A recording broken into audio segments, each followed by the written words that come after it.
शालिवाहन एक ऐसा राजा जिसके चलने से धरती हिल जाती थी, इंद्र की रूह कांप जाती थी, जिसका वर्णन प्राचीन चोल रिकॉर्ड में पांडुलिपि में शालिवाहन के बारे में लिखा है। शालिवाहन का जन्म अयोध्या में एक कुम्हार के घर में आदि शेषान की कृपा से हुआ था। जब वह बड़ा हुआ तो वह राजा बन गया। उसने विक्रमादित्य से युद्ध किया और विक्रमादित्य को युद्ध में हरा दिया। शालिवाहन ने कैलेंडर युग की शुरुआत की। जिन्होंने उन्हें विश्वास में नहीं आए उनके साथ युद्ध किया। उन्होंने विक्रमादित्य द्वारा हिंदुओं को विशेष अधिकार को रद्द कर दिया, ब्राह्मणों को सेवा निवृत्त करना शुरू कर दिया। बाद में ब्राह्मणों ने शिव और विष्णु की प्रार्थना की। शिव ने आदि ब्रह्मा से आग की बारिश की अनुमति मांगी। राजा शालिवाहन ने लोगों के बारिश से बचाने के लिए पत्थर के मकान बनाए, कावेरी नदी में छिपने की सलाह भी दी। शिव ने अपना तीसरा नेत्र खोल दिया, अग्नि वर्षा होने लगी। शालिवाहन की सलाह से तमाम लोग बच गए। शालिवाहन के खिलाफ वीरा चोलन, उला चेरन, वज्रंगा पडियन ने गठबंधन करके शालिवाहन के खिलाफ जंग का ऐलान कर दिया। जंग चलती रही, शालिवाहन लड़ते रहे। शालिवाहन को पता चला, शालिवाहन ने दक्षिण की ओर कूच किया। तिरुचिरापल्ली में मजबूत गढ़ पर अपना कब्जा कर लिया और पूरे दक्षिण भारत को अपने अधीन ले लिया। तीनों राजाओं ने कहा, यह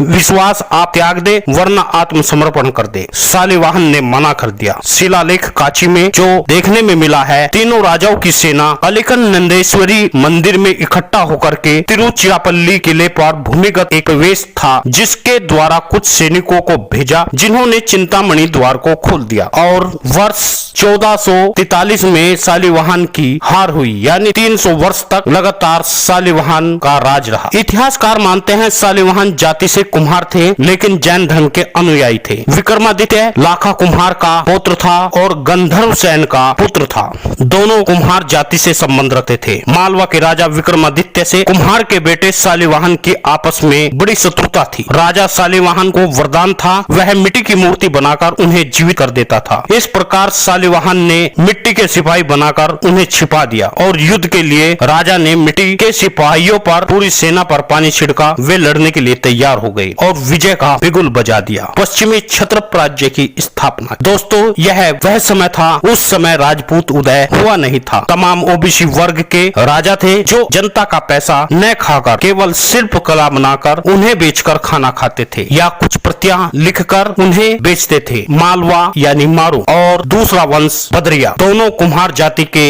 इन योद्धाओं की कहानी आज भी इतिहास के पन्नों पर अंकित है। लेकिन इतिहास को तोड़ मरोड़ कर बार बार मिटाया जाता है और ओबीसी वर्ग के इस इतिहास को खत्म कर दिया जाता है। बाद में कनिष्क राजा इस वंश में पैदा हुए जो जाति से प्रजापति थे, उसकी कहानी भी हम आपको बताएंगे। उससे पहले आपसे निवेदन है, आप वीडियो को शेयर करिए, न्यूज चैनल को सब्सक्राइब करिए ताकि इतिहास का पन्ना कहीं खो न जाए।